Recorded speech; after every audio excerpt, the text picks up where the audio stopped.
PSTV stock analysis Tuesday and onwards. Am I buying? Covering all that in this very short 1-minute video, so watch till the end.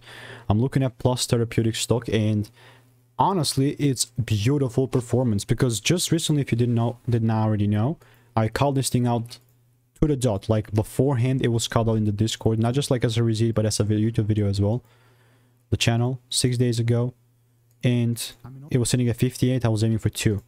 Went from 58, we went even lower to 48, and then went to like 2.7 or so, and that was sick. And here's the proof. And generally speaking, with this in mind, I said I'm just gonna wait, and because I saw these pull downs, as long as there's like more shifts, there's quite frankly, honestly, nothing stopping me from taking this thing even higher. And now I know this is in the way, but I'll just kind of move it. So I'm just saying, you know, this is juicy, and I just want to squeeze the juice out. So if you want to make more money trading in a simple and lean way, click the first link in the description. It's a lot of free sauce. It's absolutely free. Check it out.